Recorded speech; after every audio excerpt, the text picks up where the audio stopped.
ஆண்டவராகிய இயேசு கிறிஸ்துவின் நாமத்தில் என் அன்பின் வாழ்த்துக்கள். இந்த காலை வேளையில் உங்களை சந்திப்பதில் நான் மகிழ்ச்சி அடைகிறேன். இன்றைக்கு நம்முடைய தியானத்திற்காக நாம் தெரிந்து கொள்கிற வேத வசனம் மத்தேயு எழுதின சுவிசேஷம் 5ஆம் அதிகாரம் 7ஆம் வசனம். இரக்கம் உள்ளவர்கள் பாக்கியவான்கள், அவர்கள் இரக்கம் பெறுவார்கள். இரக்கம் உள்ளவர்கள் பாக்கியவான்கள், அவர்கள் இரக்கம் பெறுவார்கள். நாம் அநேகருக்கு இறங்குகிறோம். வேதம் சொல்லுகிறது இறங்கி கடன் கொடுக்கிறான், அவன் இறங்குகிறான். ஒரு மனிதனுக்கு உதவி செய்வதற்கு அவன் இறங்குகிறான், இறங்கி அவனுக்கு உதவி செய்கிறார். ஆனால் இங்கே ஆண்டவர் சொல்லுகிற இரக்கம் வேறே. ஆண்டவர் சொல்லுகிற இரக்கம் வேறே காரியங்களை குறிக்கிறது. இரக்கம் உள்ளவர்கள் பாக்கியவான்கள், அவர்கள் இரக்கம் பெறுவார்கள் என்று. தேவனுடைய இரக்கம் நமக்கு வேண்டும். அவர் பார்க்கிற பார்வையில் நமக்கு அந்த இரக்கம் வெளிப்பட வேண்டும். மாம்சத்தின்படி நாம் இறங்குறதல்ல. ஒருவர் யாசகம் கேட்கிறார் அல்லது உதவி கேட்கிறார் என்றால் நம்மிடத்தில் உள்ளவைகளை எடுத்து கொடுப்பது அல்ல, சில சில்லறை காசுகளை எடுத்து போடுவது அல்ல. நாம் நினைத்து விடுகிறோம், நாம் தானம் பண்ணுகிறேன், தர்மம் பண்ணுகிறேன், அதனால் அது இரக்கத்தை சாரும் என்று. அதல்ல இரக்கம். இரக்கம் என்று சொல்லுகிறதை கர்த்தர் வேறு பிரித்து வேதத்தில் எழுதி வைத்திருக்கிறார். இயேசுவினிடத்துல வந்த அந்த எஜமானிடத்துல கேட்கிறார்கள். எஜமான் சொல்லுகிறார், நான் பசியாயிருந்தேன், எனக்கு ஆகாரம் கொடுத்தீர்கள். நான் தாகமாயிருந்தேன், எனக்கு தண்ணீர் கொடுத்தீர்கள், தாகத்திற்கு தண்ணீர் கொடுத்தீர்கள். வஸ்திரம் இல்லாதிருந்தேன், வஸ்திரம் கொடுத்தீர்கள். நான் வியாதியாயிருந்தேன், என்னை பார்க்க வந்து என்னை விசாரித்தீர்கள். அப்பொழுது அவர்கள் கேட்கிறார்கள், யார் நாங்கள் உங்களுக்கு என்ன செய்தோம்? நீங்கள் இந்த சிறியாருக்கு எதை செய்துள்ளது எனக்கே செய்தீர்கள் என்று ஆண்டவர் அங்கே வெளிப்படுத்துகிறதை காண முடியும்.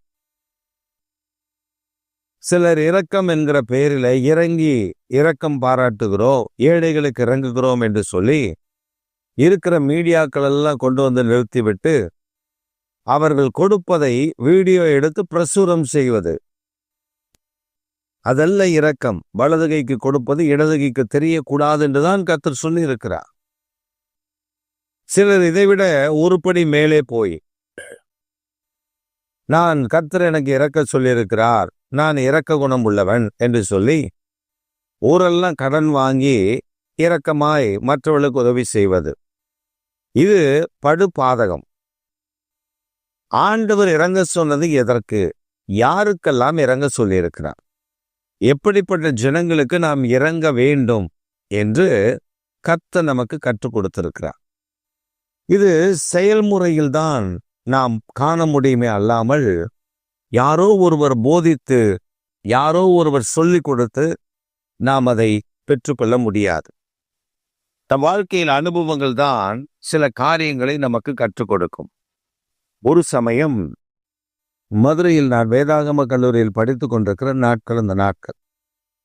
அப்பொழுது என்னுடைய சீனியர், எனக்கு நான் 1ஆம் ஆண்டு, அவர் 3ஆம் ஆண்டு, அவரும் நானும் ஒரு இடத்திற்கு ஊழியத்துக்கு போகிறோம். அப்பொழுது அவர் பெரியார் பஸ் நிலையத்தில் நாங்கள் போய்கொண்டிருக்கிறோம். ஒரு பிச்சைக்காரர் மயங்கின நிலையில் பிளாட்பாரத்தை விட்டு கீழே பஸ் நிறுத்துகிற இடத்துல அவர் மயங்கிய நிலையில் கிடக்கிறார். இந்த மனிதர் வெள்ளை சட்டை, நல்ல பேண்ட்டு. நாங்கள் ஒரு ஊழியத்திற்கு போகிறோம், நல்ல கிளம்பி போகிறோம். ஆனால் இவர் உடனே தான் போட்டிருக்கிற வெள்ளை சட்டை, தான் போட்டிருக்கிற பேண்ட்டு இதெல்லாம் அவர் பார்க்கல. பேகை என்கிட்ட கொடுத்துட்டு அதுக்கு அருகில் ஒரு டீ கடை இருந்தது. அந்த டீ கடைக்காரர்கிட்ட போய் கொஞ்சம் தண்ணி வாங்கி அந்த மனிதனுக்கு தண்ணீர் தெளித்து எழுப்பி உட்கார வைத்து அவர்கிட்ட கேட்டார், ஐயா என்ன செய்யுது உங்களுக்கு? அவர் சொன்னார், நான் சாப்பிட்டு பல நாள் ஆச்சு, மயங்கிட்டார். உடனே அவரை அங்கிருந்து நாங்க பிடிச்சு தூக்கி, நானா போய் செய்யல, அவர் செய்தார். அவருக்கு ஒத்தாசை மட்டும்தான் செய்தேன். அவரை தூக்கி பிளாட்ஃபார்ம்ல நிழல்ல உட்கார வச்சு, வெயில்ல கடந்தவரை நிழல்ல உட்கார வச்சு, அவர் ஒரு டீ பன்னு சிலதை வாங்கி அவருக்கு கொடுத்து அவரை சாப்பிட வச்சார். அவரால் அந்த சாப்பிட கூட முடியல. ஆனாலும் அவர் கொஞ்சம் கொஞ்சமாய் சாப்பிட கொடுத்து, பிறகு அவர் கொஞ்சம் கொஞ்சம் அந்த ஒரு பன்னு ஒரு டீ கொஞ்சம் கொடுத்த உடனே அவர் கண் விழிக்க நல்லா தெளிவாய் விழித்து பார்க்க ஆரம்பித்தார் சுற்றுமுற்றிலும். அவரிடத்துல இவர் ஏதோ பணத்தை அவருடைய கரத்துல கொடுத்து விட்டு, வாங்க போலாம், ஒண்ணுமே நடக்காததை போல அடுத்த நகர் பஸ் ஏறி அந்த ஊழியத்துக்கு போய்விட்டோம். அன்றைக்கு நான் கற்றுக்கொண்ட ஒரு காரியம், இதுவே வேறு யாராவது ஒரு பெரிய ஊழியக்காரர் இருந்தால்,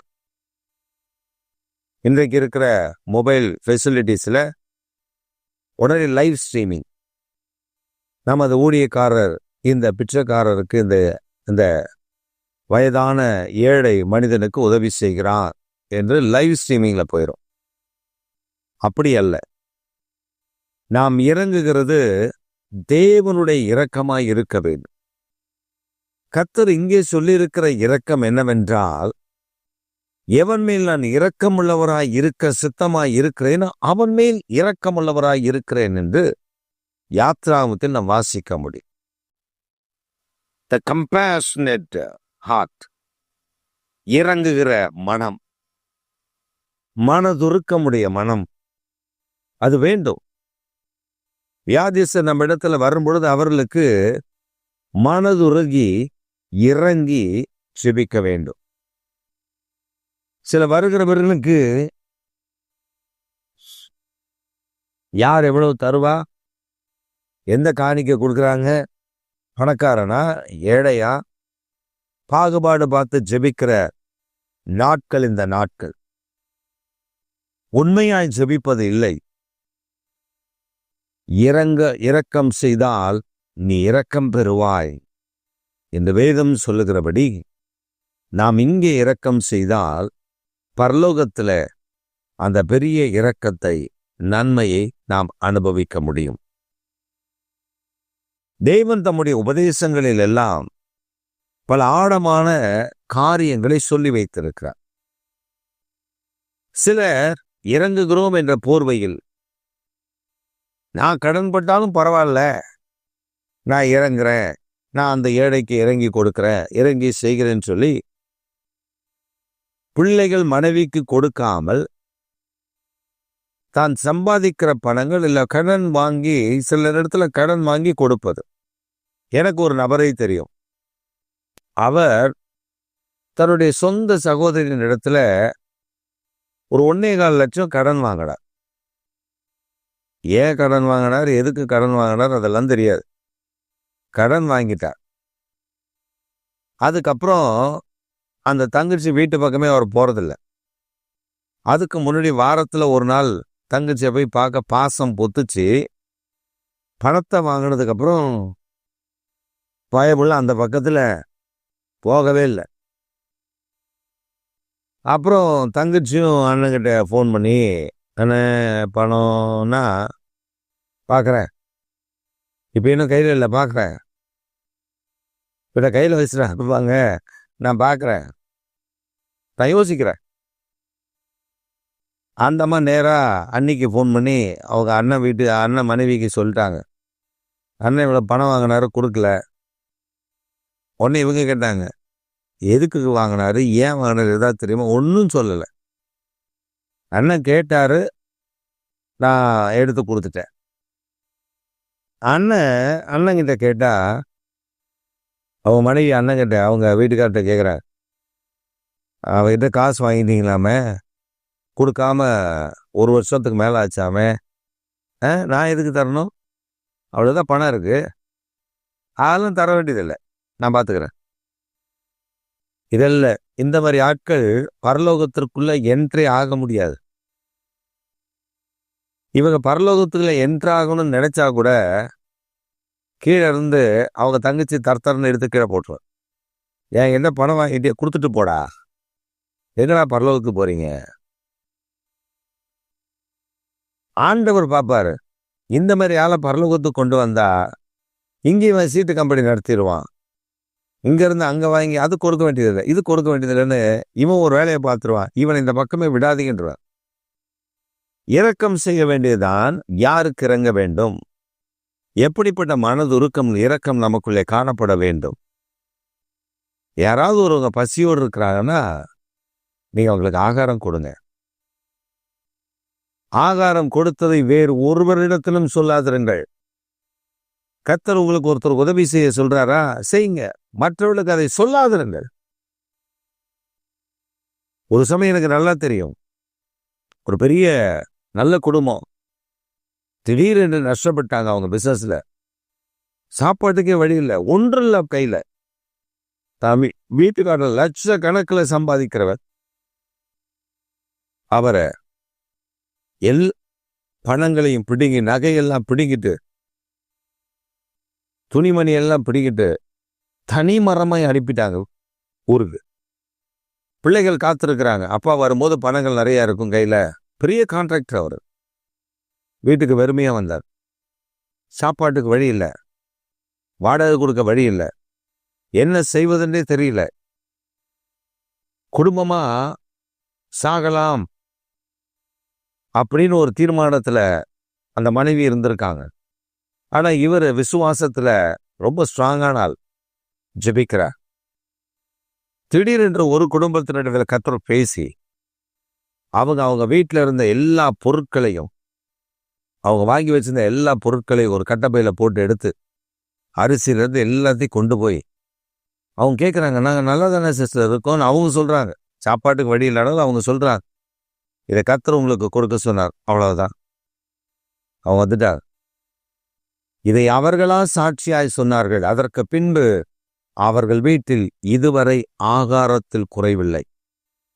இன்றைக்கு அவங்க கோவில்பட்டியில பெரிய வீடு, எத்தனையோ கார் வச்சிருக்காங்க, பல கோடிக்கு சொத்து தன் பிள்ளைகளுக்கு சேர்த்து வைத்திருக்கிறார்கள். அதற்கு பின்பு அவர்கள் தரித்திரம் அடையவில்லை. இறங்கி கொடுங்க.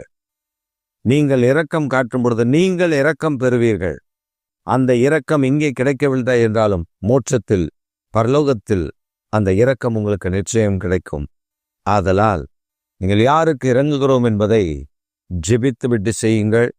தேவையில்லாத மனிதர்களுக்கு கொடுத்து பாவத்தை கூட்டிக் கொள்ளாதிருங்கள். உங்களிடத்துல பணத்தை வாங்கி கொண்டு போய் குடிக்கிற சிலர் ஆட்கள் இருப்பார்கள். எச்சரிக்கையாயிருங்கள். கர்த்தர் உங்களுக்கு இரக்கம் பாராட்டி உங்களை மேன்மைப்படுத்தி உங்களை ஆசீர்வதிக்க அவர் உண்மையுள்ள தேவனாய் இருக்கிறார். ஆமென்.